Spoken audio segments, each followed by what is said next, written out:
There you go. How's your faith today? It's on? That's a good thing. I hope everybody's faith is on. But, well, let's test that. We're going to test it by looking at the example that's presented to us in Daniel 3. We don't know how much time elapsed between the night that Nebuchadnezzar had his dream about the metallic image in Daniel 2, and the day that he commanded that all the people should fall down, bow down before the golden image that he had built.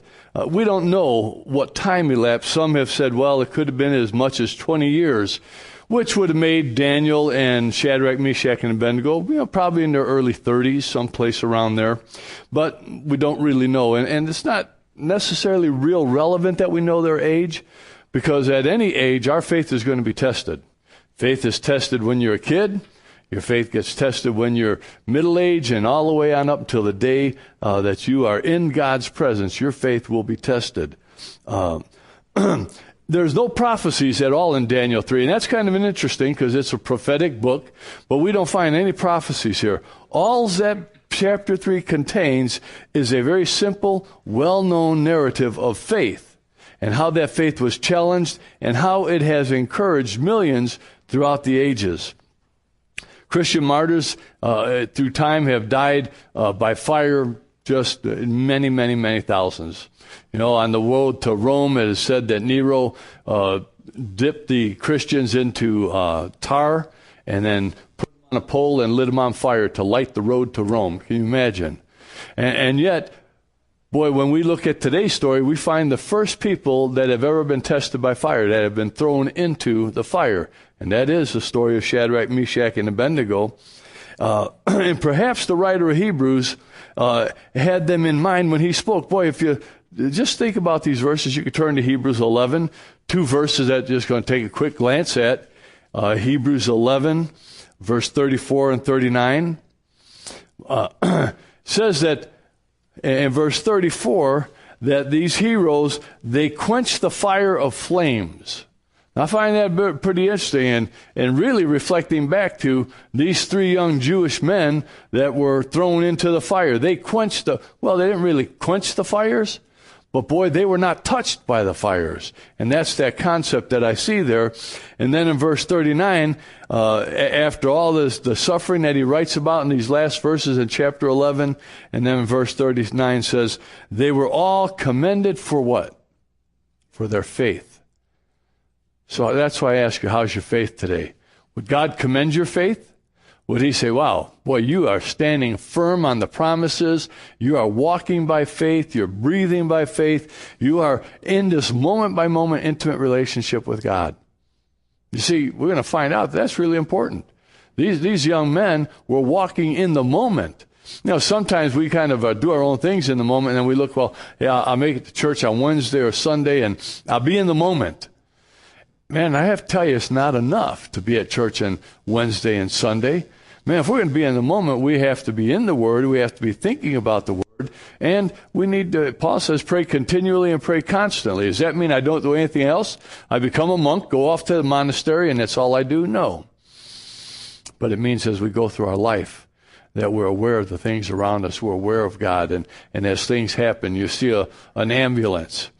Boy, we got that. Gloria took me out to breakfast yesterday, an outing, and suffered all the way through it. And as we're going down the road, we went to Black Bear. Here comes a fire truck and an ambulance, and where did they go? Right into Black Bear. Well, we were sitting there eating. I noticed that we were at a table here in the middle, and over there was a woman and a man came in, sat down, and he got up and went to the bathroom. Coffee and orange juice was there, and I kind of wondered. I thought, well, maybe nobody else ever really came in. But then, no, I remember him sitting down, and I wonder if he was in the bathroom and had a heart attack or something. Don't know. But what I did was prayed. See, that's one of those moments. We can be, boy, I can't change anything, but the great God of the universe, he can change things. And so how's your faith? Are you walking in that faith? Verse 1 in Daniel chapter 3 says, Nebuchadnezzar made an image of gold whose height was 60 cubits. 60 cubits is 90 feet tall. You know, in most houses, the ceilings are about 7 or 8 feet.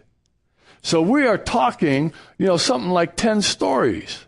That is an incredibly tall image of gold, probably overlaid with gold. Maybe it was made of silver, don't know, but 90 feet tall and 9 feet wide. So I'm not quite 9 feet, but either way, thank God. But imagine how big that is. And he's impressed with himself. And he set that up on the plain of Dura in the province of Babylon. He's going to call all to worship that image that he has built. Probably of human form, and he calls them, and everybody comes that is available, because we have to look for them, not there. All these people come, and all of them bow down. Now, what would you do? Because he says, if you don't bow down, you're going to get burned by fire. Whoops, don't think I like that idea too awful much. So, will you bow down? Well, I'll bow down in my... We say things like that, don't we? I'll go along with the crowd because they're doing, but I won't really participate. I'll just be there. But I'll stay aloof. We try to rationalize things. All but 3 young Jewish men bow down.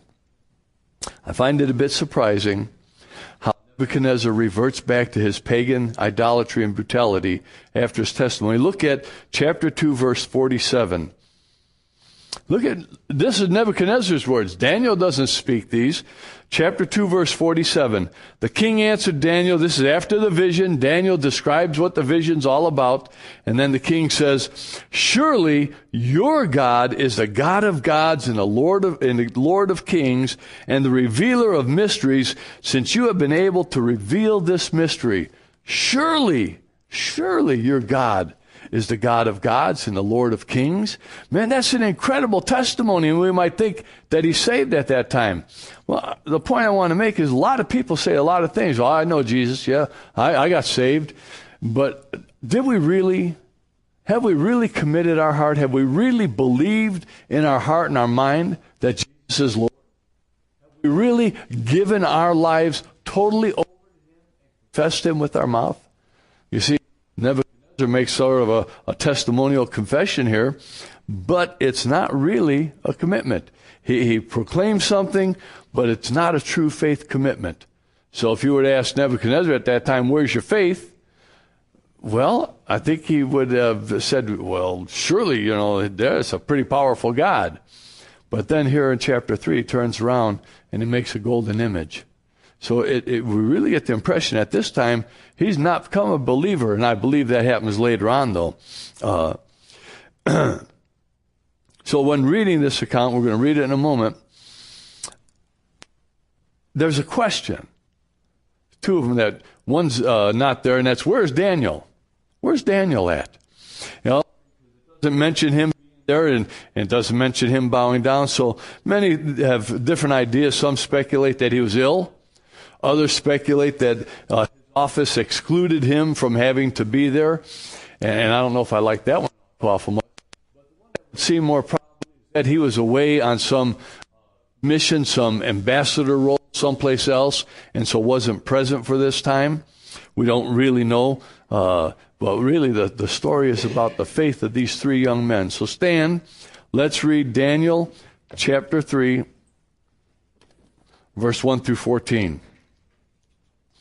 Nebuchadnezzar the king made an image of gold, the height of which was 60 cubits, and the width 6 cubits, and he set it up on the plain of Dura in the province of Babylon.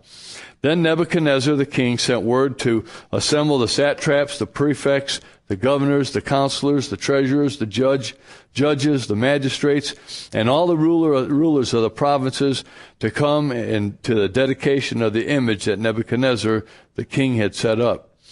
Then the satraps, prefects, the governors, the counselors, the treasurers, the judges, the magistrates, all the rulers of the provinces were assembled for the dedication of the image of Nebuchadnezzar the king had set up. and they stood before the image that Nebuchadnezzar had set up. Then the herald loudly proclaimed, "To you the command is given, O people, nations of men, every language, that at the moment you hear the sounds of the horn, the flute, the lyre, the tigran, the psaltery, the bagpipes, and all kinds of music, you are to fall down and worship the golden image that Nebuchadnezzar the king has set up. But whoever does not fall down and worship shall immediately be cast into the midst of a furnace of blazing fire. Therefore, at the time when all the peoples heard the sound of the horn, the flute, the lyre, and all the other instruments, all the people and nations of every language fell down and worshipped the golden image that Nebuchadnezzar the king had set up. For this reason, at that time, certain Chaldeans came forward and brought charges against the Jews. They responded and said to the Nebuchadnezzar the king, O king, live forever. You yourself, O king, have made a decree. Every man who hears the sound of the instruments should fall down and worship the golden image. But whoever does not fall down and worship shall be cast into the midst of the furnace of blazing fire. There are certain Jews whom you have appointed over the administration of the provinces of Babylon, namely Shadrach, Meshach, and Abednego. These men, O king, have disregarded you. They do not serve your gods or worship the golden image which you have set up. Then Nebuchadnezzar, in rage and anger, gave orders to bring Shadrach, Meshach, and Abednego. Then these men were brought to the king. Verse 14. Nebuchadnezzar responded and said to them, Is it true, Shadrach, Meshach, and Abednego, that you do not serve my gods or worship the golden image that I have set up? Father God, I pray that you would speak to our hearts as we look at this word and what it has for us today. I pray in Jesus' name. Amen. Please be seated. In verse 14, we find a question that I believe we must consider this day. And the question emerged, think about that, from a cultural context that resembles the culture of today. We have all sorts of people worshiping all sorts of things today, and in reverence to things. Babylon had conquered Israel at this time, and they brought back the brightest of the young men, brought them back to train them into the ways of Babylon. Man, that's an important thing because it makes them more like the Babylonians, and yet they can relate to the Jews, and it would give the king an advantage in being able to relate and to control them. Boy, the same thing today. If you hear all sorts of things that Christians do. There's a woman in the East Coast who is a pastor, and she has agreed to partake in a reality show that is probably triple X rated. And she said that God has told her to do this. You see, we can bend God's word. We could try to manipulate it to fit anything we want, but is it truth? You say, where's the truth? I can't believe that God has told her to do that, but the dollar signs are pretty impressive when they start paying for that. So we find these same things here today in our world. Nebuchadnezzar puts these 4 brilliant young men in positions of authority. Boy, obviously that's going to cause some jealousy issues. And we see that here, and I think it's in verse 8, where the Chaldeans get upset about it and they bring charges against them.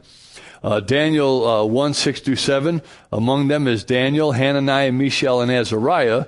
We hardly ever use their Jewish names because after this they're always called Shadrach, Meshach, and Abednego. The importance of that is those are Babylonian gods, the names of Babylonian pagan gods, idols. And so they're trying to, in their mind, change them to be thinking truly in the Chaldean or the Babylonian way. Man, if the world can get us to accept anything and everything, man, we soon write off our Christian faith, and we don't act this faith out. We question, how's our faith today? How are we living in the world around us?